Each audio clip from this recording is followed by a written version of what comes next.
Hello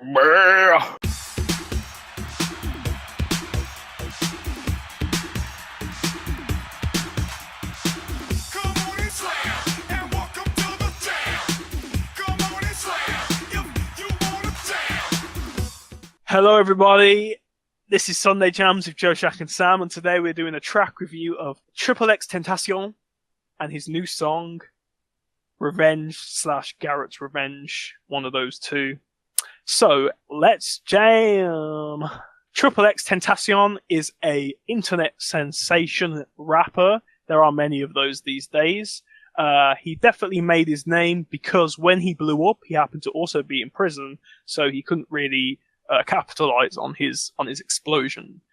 His huge hit, well, it's not that huge in the context of like music, but his huge internet hit, Look at Me, is definitely his biggest song. It's very trap, but Xxxtentacion, the reason why he has a very dedicated fan base and the reason why he's known is because he's very versatile. He does like all kinds of shit. Like he'll do like post-hardcore songs, and then he'll do like old hip hop songs, and he'll do like weird like R&B and some folky shit, and you know, he just does tropical house shit. He just does a lot of shit basically, and obviously some of his trap and hip hop stuff is quite like abrasive and like loud and industrial. So that's really why he's known beyond the song Look at Me. It's just because he's quite a versatile guy. And with this Revenge/Garette'S Revenge, I'd say he's kind of gone for a folk angle. It's kind of like indie folk, I'd say. All I know about Xxxtentacion, right, was the lyric from Look at Me that Can't get my dick in my pants. That we just keep repeating all the time because it's just funny.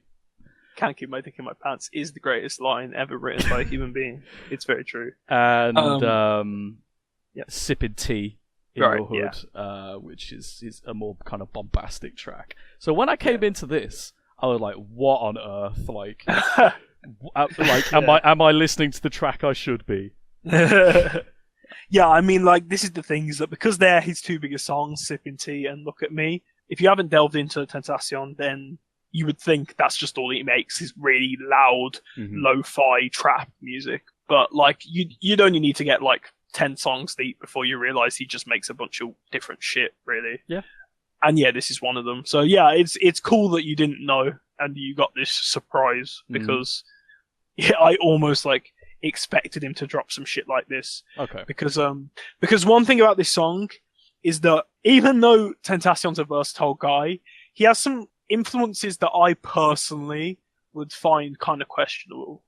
Like, a lot of his, like, he says his influences are stuff like Papa Roach and like 3 Days Grace, and you can kind of hear it in here. Like, there's an angstiness, there's almost like an alt-rocky, post-grunginess here. It like subtly, you know, and just the way he delivers some of the lyrics and the way you can tell he's young. You can tell there's some angst in this song, you know, and I can kind of hear, like, obviously he's done other things like I said, he's done like post-hardcore, like screamo songs and shit like that, which obviously sound a lot like shit like Papa Roach and 3 Days Grace and all that kind of shit.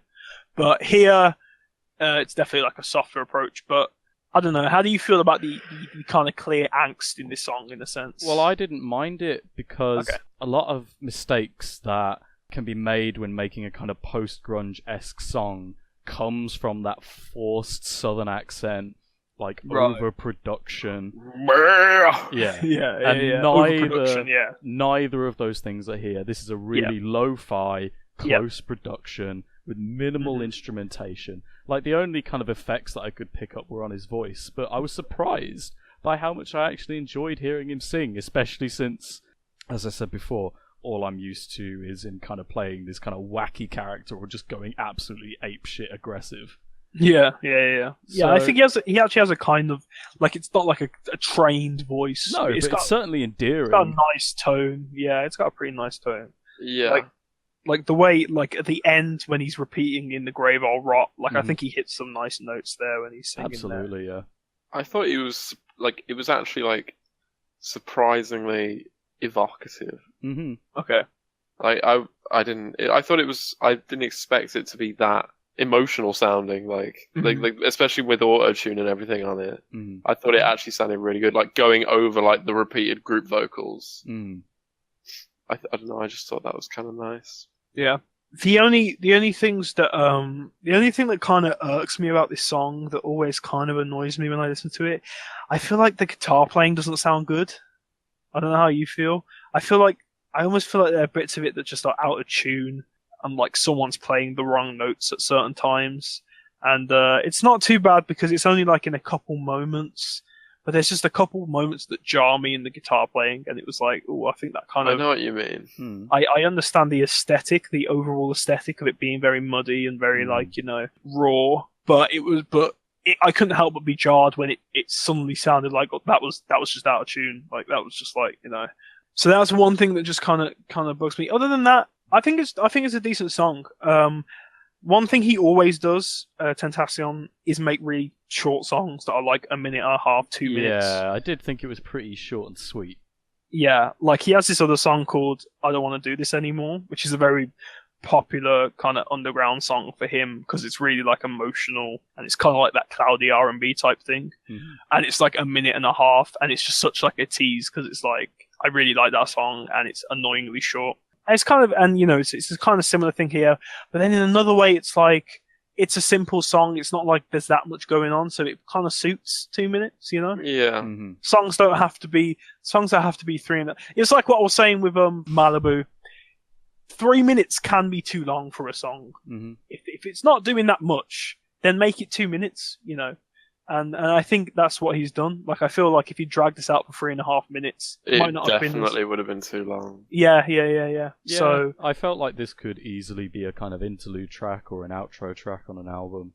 And if this is kind of like a song dedicated to his friend that committed suicide, then it is hard to write a song that kind of dedicates itself to that effectively without coming across as like overindulgent in the feelings or whatever. I feel like it's short enough that you go, oh, that was nice.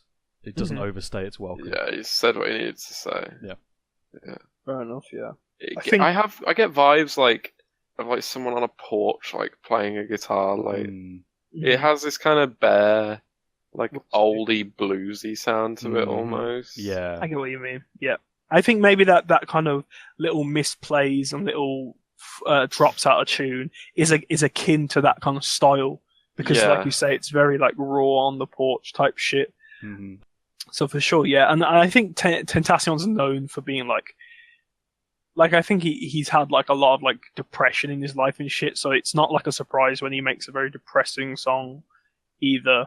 You know, like with King of the Dead, there's lots of, like, depressing shit in there as well. Yeah. Well, your boy did just come out of prison, didn't he? Yeah. I think, like, growing up, like, he was always, like, depressed and shit. He said that like in an interview. So he's not like, he doesn't shy away from being like vulnerable at all. One thing I did want to say about this song, and it's an overall criticism of Xxxtentacion of X, is I feel like he's a jack of all trades and a master of none. Right. Like I feel like he jumps into lots of genres and he kind of does them to like a mediocre level, but I feel like he's not really doing anything that great in any of the genres that he keeps dipping into, with the exception of maybe like I like his trap because it's different in that it's so loud and distorted and abrasive.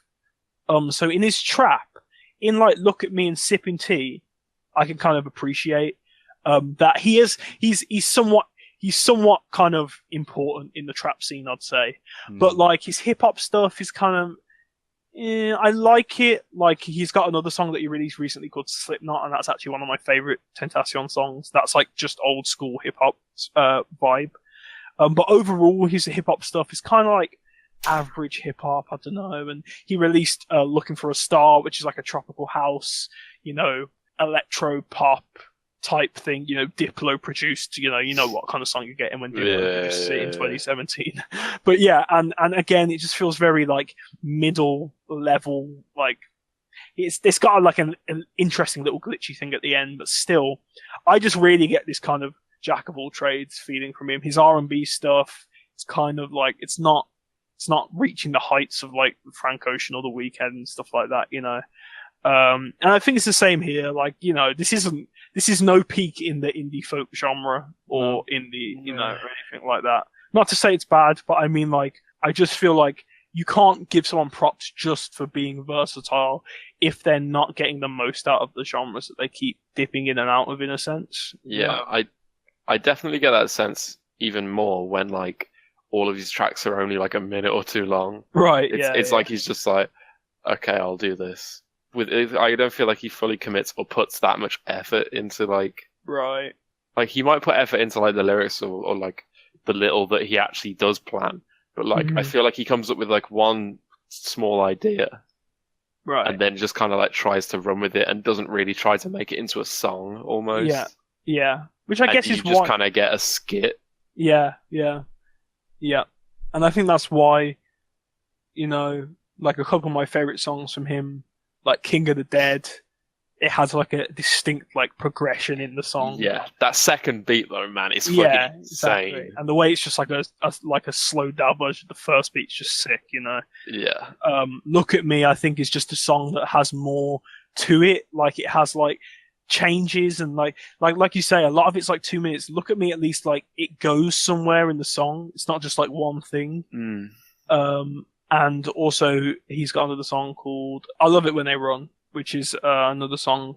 But here and on a lot of other stuff, it's kind of I get it's a cool idea, but like you say, it's not very fleshed out.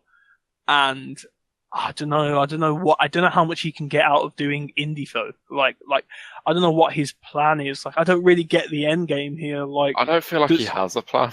Yeah, does he just want an album that's going to have as many genres as possible on it, or like, what does he want out of the indie? Like, when he makes Revenge, what is he trying to get out of the indie folk genre? You know, because it feels like he's just doing it for the sake of being as versatile as he can be, which is fine. But I think he might be almost hindering himself when he tries to do everything, because it's like, well, you're never going to excel in anything if you're just trying to do everything all the time. And this song definitely has that vibe for me. I feel like it's a little underexplored. It's a little, just, I don't know, it just feels like it's lacking something. Like, it's just not, like I say, it's no milestone in the indie folk genre, you know. Yeah, in terms of a score, I'd say I'd give it like a middling 6. I think it's definitely decent, and I do enjoy it. Like, I've listened to it a fair few times. You know, it's catchy. I really like the way his vocals do what they do towards the end. But I struggle to give it a 7. I struggle to say this is a good song, because I just feel like I want more out of this song, and I feel like I want more out of not just this song, but out of his relationship with this lo-fi indie folk genre. I want more out of him exploring this sound. I'd say a middling 5.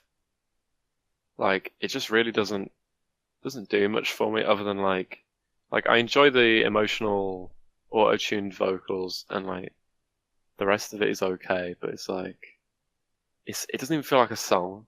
It just feels like an idea and a few lines of lyrics. A bit like a demo, almost. I feel like everything he does is a demo. With the exception of a few songs, yeah. With the exception of a few songs that are more fleshed out. It's like, a lot of it's 2 minutes, minute and a half. Does this guy actually make music, or does he just like make a few like ideas, and like everyone just goes fucking crazy for whatever he puts out anyway, so he might as well just not fucking try. Pretty rabid fan base, yeah. I feel like he doesn't try, almost. Like, I feel like I can't help but question the amount of like artistry that has gone into the structure and the creation of shit like this, because it's like there's not much to it. It almost feels rushed. I know what you mean. Does it really take like a musical god to make something like this? I don't think so. But in terms of a rating for me, I'm feeling a low 6. Okay, yeah.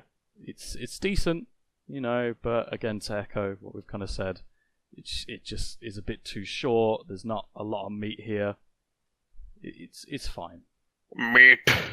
Thank you, people, for listening. If you guys have listened to Xxxtentacion and his song Revenge, or Garette'S Revenge, whatever he's calling it, what did you guys think of it? Did you like it? Did you dislike it? How do you think it fares in comparison to his other musical output? please let us know in the comments. Make sure to like, comment, subscribe, share, and we'll see you when we see you. Goodbye. Bye-bye.